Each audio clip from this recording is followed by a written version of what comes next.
Hello friends, welcome back to online Trivedi Gurukul. पिछला class में हमने कोल का फॉर्मेशन के बारे में बताया था।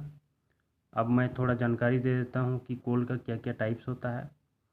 कोल का बेसिकली 4 टाइप्स होता है: पीट, लिग्नाइट, बिटुमिनस और एंथ्रासाइट। सबसे अच्छा कोयला एंथ्रासाइट को माना जाता है और सबसे लो ग्रेड का कोल को पीट बोला जाता है। यहाँ पर कार्बन का परसेंटेज के हिसाब से कोल को कैटेगराइज किया गया है। ये पीट में सबसे ज़्यादा इम्प्योरिटीज़ होगा, कार्बन इसमें सबसे कम होगा। उसके बाद लिग्नाइट में थोड़ा सा कार्बन बढ़ेगा, इम्प्योरिटीज़ कम होगा। बिटुमिनस में और थोड़ा कार्बन बढ़ेगा, एंथ्रासाइड में सबसे ज़्यादा होता है।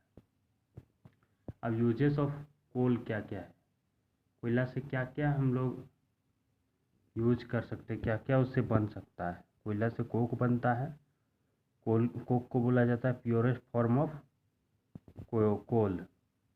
तो उसमें इम्प्योरिटीज़ को पूरा हटा दिया जाता है। उसको जलाने के बाद क्या होता है, उसमें सिर्फ कार्बन बचता है और बाकी चीज़ निकल जाता है। अगर हम उसको हल्का जला देंगे, कुछ टेम्परेचर पर ले जाएंगे तो उसका क्या क्या यूज़ है। उसका इंडस्ट्रियल में यूज़ है और मेटलर्जिकल प्रोसेस में कोक का बहुत ज़्यादा उपयोग होता है। मेटलर्जी किसको बोलते हैं? मेटलर्जी यानी कि प्यूरिफिकेशन ऑफ मेटल, जहाँ मेटल को और से उसको मेटल में कन्वर्ट किया जाता है, उसको मेटलर्जी बोलते हैं। फिर कुकिंग में कोल का उपयोग है। थर्मल पावर में बिजली बनाने के काम आता है। स्टीम इंजन में स्टीम जनरेट होता है, जिससे कि वह मान के चलिए स्टीम इंजन का ट्रेन था तो स्टीम से ट्रेन चलती थी, वही हो गया। और कोलतार से रोड वगैरह का या कंस्ट्रक्शन काम में, ये सब काम में आता है। और उसमें बोला जाता है 200 प्रकार के केमिकल्स होते हैं। नेक्स्ट हम लोग अब चलते हैं पेट्रोलियम की ओर। तो कोल में क्या था कि जब पेड़ पौधे कोई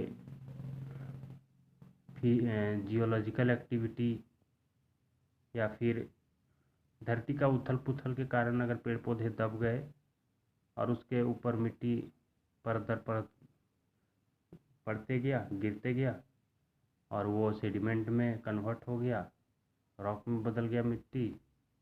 और उसके बाद वो रॉक के कारण वहाँ पर टेम्परेचर प्रेशर बहुत ज़्यादा जनरेट हुआ। फिर उस टेम्परेचर प्रेशर और उसको बहुत ज़्यादा टाइम मिल गया, तो उसके बाद वो कोल में कन्वर्ट हुआ। उसी तरह से पेट्रोलियम का भी है।